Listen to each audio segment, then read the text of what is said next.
श्री परमात्मने नमः। मात श्री नर्मदे। मां नर्मदा का तट अत्यंत पवित्र पावन तट, अमरकंटक से भरूच तक मां नर्मदा का ये कलकल करता प्रवाह, और इसमें छोटी बड़ी नदियों का संगम मां नर्मदा में होता है। कुल 115 छोटी बड़ी नदियों का संगम मां नर्मदा में होता है, जिसमें सबसे प्रमुख तवा नदी, सबसे बड़ी नदी मां नर्मदा की सहायक नदी। इस पर होशंगाबाद जिले में रानीपुर के पास बड़ा बांध बना हुआ है, जिससे होशंगाबाद और हरदा जिला हरियाली से लहलहाता है। इस तवा नदी का संगम होशंगाबाद से पूर्व में 6 किलोमीटर बांद्रा बांध नामक स्थान पर होता है। अत्यंत सुंदर स्थान, प्राकृतिक सौंदर्य से परिपूर्ण बांद्रा बांध। बांद्रा बांध वास्तव में बंदर और भालू, इन दोनों के नाम से सम्मिलित रूप से कहा जाता है। वानर भालू का अपभ्रंश बांद्रा बांध। इसके बारे में पुराणों में कथा आती है। पूर्व काल में सतयुग में वैश्वानर नाम के एक चक्रवर्ती सम्राट थे। उन्होंने शिव जी को प्रसन्न किया और अनेक सिद्धियां प्राप्त करी, और उन सिद्धियों के बल पर अपना राज्य उन्होंने चारों दिशाओं में फैलाया। चक्रवर्ती सम्राट कहलाए। कुछ समय ऐसा हुआ जब सिद्धियों की शक्तियां क्षीण होने लगी, और एक समय ऐसा आया कि धीरे धीरे करते महाराज वैश्वानर अपने युद्ध में हारते चले गए, और आखिरी में उन्होंने अपना राज्य भी गंवा दिया। महाराज वैश्वानर जब शांति से बैठकर सोचे, तो उन्हें लगा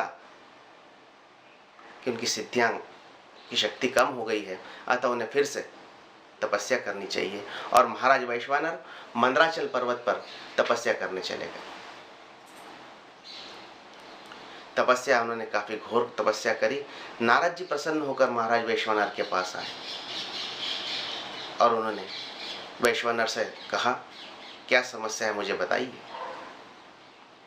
तपस्या से प्रसन्न होने के बाद जब नारद जी ने वैश्वानर को सामने रखकर आत्मज्ञान का उपदेश देना प्रारंभ किया, जिससे कि उनकी शक्तियां वापस आती थीं, लेकिन जब गूढ़ आत्मज्ञान का रहस्य नारद जी वैश्वानर को देते थे, तब वैश्वानर चंचलतावश उसका मन इधर उधर भटकता था।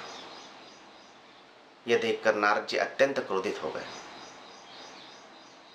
और उन्होंने श्राप दिया कि मैं इतने बड़े आत्मज्ञान की बात में, तेरे कल्याण की बात में तुझसे कह रहा हूं, और तू बंदर और बालू जैसा अपना मन चंचल और अस्थिर रखता हुआ उस आत्मज्ञान की तरफ ध्यान नहीं दे रहा है, जिसकी वजह से तेरी दुर्गति हुई है, जिसकी वजह से तेरा राज्य नष्ट हुआ है। लेकिन उसी ज्ञान को तू सुनना नहीं चाहता, तो जा, तू बंदर और भालू की योनि में जन्म लेगा। ऐसा श्राप महाराज को नारद जी ने दिया। महाराज वैश्वानर अत्यंत शोकाकुल हुए, व्याकुल हुए, गिड़गिड़ाए नारद जी के सामने, और उन्होंने कहा कि नारद जी कुछ ऐसा उपाय बताइए जिससे इस आपके श्राप से मुझे मुक्ति मिले।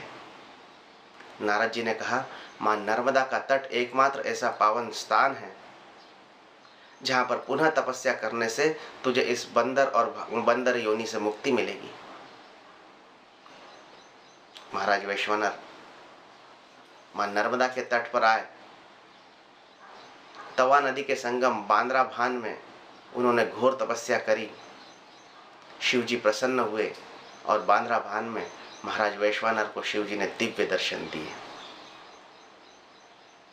और पुनः महाराज वैश्वानर ने अपना खोया हुआ राज्य, धन, साम्राज्य, राजपाट सब कुछ प्राप्त किया, आत्मज्ञान प्राप्त किया। तो ये कथा है बांद्रा बांध की। मनुष्य को कहीं पर भी आप सत्संग, प्रवचन, या फिर जहाँ पर ज्ञान की बातें मिल रही हो, वहाँ पर अपना मन स्थिर और चित्त रखकर उसका श्रवण करें, आत्मज्ञान का श्रवण करें। नहीं तो महाराज वैश्वानर की तरह आप भी वानर भालू की योनि में प्राप्त होंगे और पुनः आपको बांद्रावान में तपस्या करना पड़ेगी। ऐसे दिव्य कथाओं से परिपूर्ण नर्मदा का तट आपका स्वागत है, अभिनंदन है। नर्मदे हर।